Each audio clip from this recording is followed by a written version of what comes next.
and welcome to bonus lecture of section 6. What is non-controlling interest?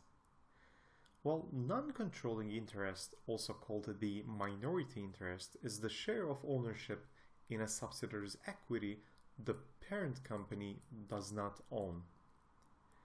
When a company owns a majority stake and controls a subsidiary somewhere between 50% to less than 100%, so it doesn't own the subsidiary 100% shares, it's not a wholly owned subsidiary, but controlled and a majority ownership is the case, it consolidates the subsidiary's financials into its own, as if it owns 100% of the shares.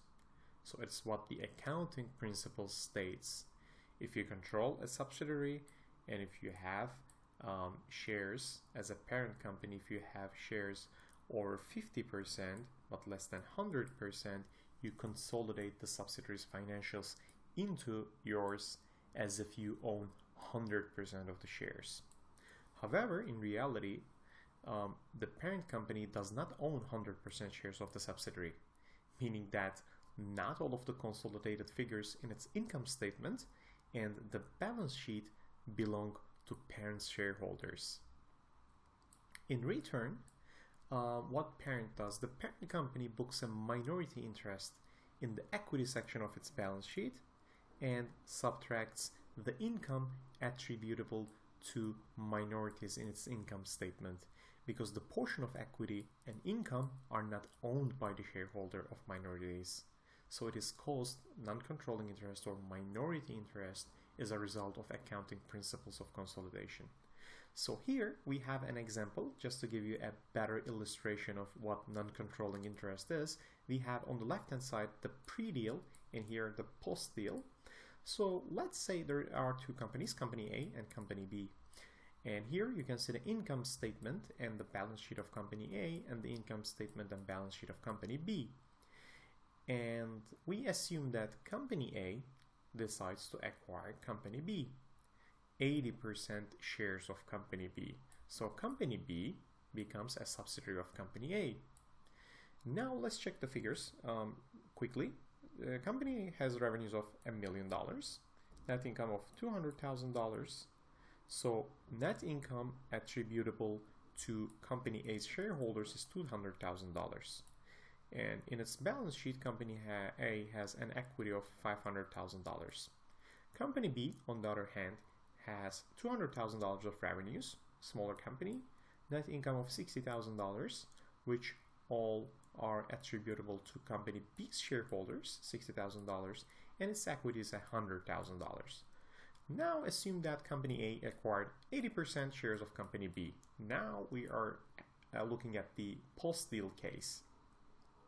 We know that company B's financials will be consolidated in company A, the parent's financials, since it controls company B and owns a majority stake at the company.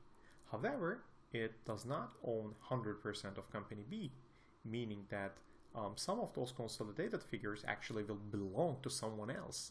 And the someone else in this case is company B shareholders. So let's check what happens in the income statement and balance sheet of company A. The revenues go up. We add these two numbers, 1.2 million. Net income, we simply add these two numbers, $260,000. However, this is where magic happens. 80% of this net income, so when company A bought company B, it bought 80% of it. So net income of company B, actually not 100% of company B's net profit is going to go to company A shareholders, but only 80% of it. That is why the remaining 20% has to go to company B shareholders because they still own it. So we have to subtract 20% of company B's profits and we will attribute them to company B shareholders, which is called net income attributable to non-controlling interest or minority interest. In this case, $12,000, 20% of this $60,000 of profits of company B.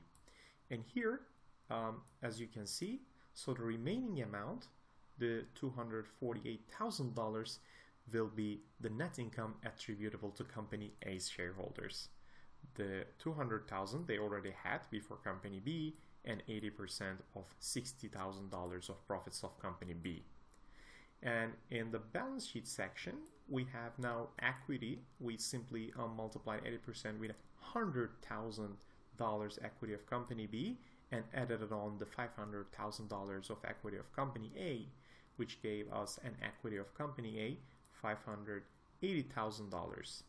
However, here we added the remaining $20,000 into company A's equity as well as minority interest, because this belongs to someone else.